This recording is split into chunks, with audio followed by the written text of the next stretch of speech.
আমার উচিত হলো 2024 সাল আমার জিন্দেগি কিভাবে কাটাইলাম, 2024 সালের মধ্যে আমার কি ক্ষতি হইল, আমার কি লাভ হলো, আর সামনের আগামী বছর আমি কিভাবে কাটাইব, আমার আমল কিভাবে হবে, আমার এই হিসাব নেওয়া হলো আমার কর্তব্য।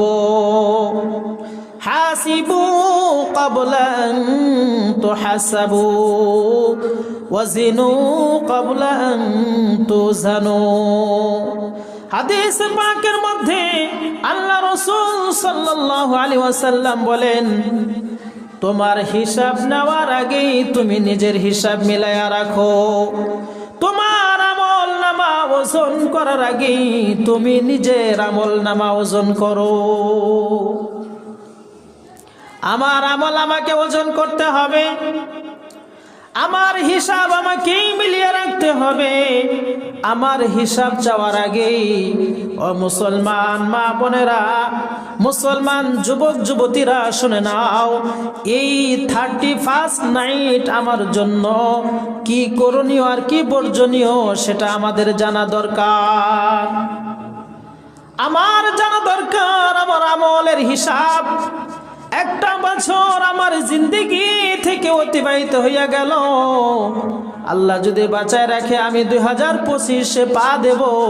2025-এ আমি আমার জিন্দেগিকে কিভাবে সাজাবো।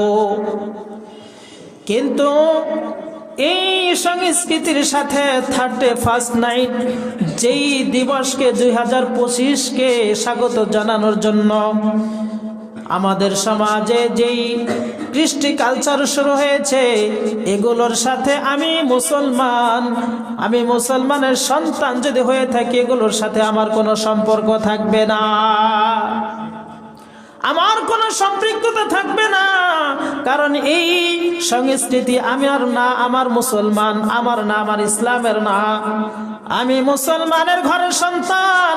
আমি যদি আমার মায়ের দুধ খেয়ে থাকি, মুসলমানের মায়ের দুধ যদি আমি খেয়ে থাকি, আমি যদি মুসলমানের ঔরস থেকে আমার জন্ম হয়ে থাকে, মুসলমান নর নারী ভালো করে খেয়াল করে শুনে নাও, যদি তুমি তোমার মুসলমান মায়ের দুধ খেয়ে থাকো, যদি তুমি সন্তান হয়ে তোমার বাবার তুমি মুসলিমের ঔরস জাত থেকে যদি তোমার জন্ম হয়ে থাকে, তাহলে এই 31 নাইটের সাথে তোমার কোনো সম্পর্ক থাকতে পারে না।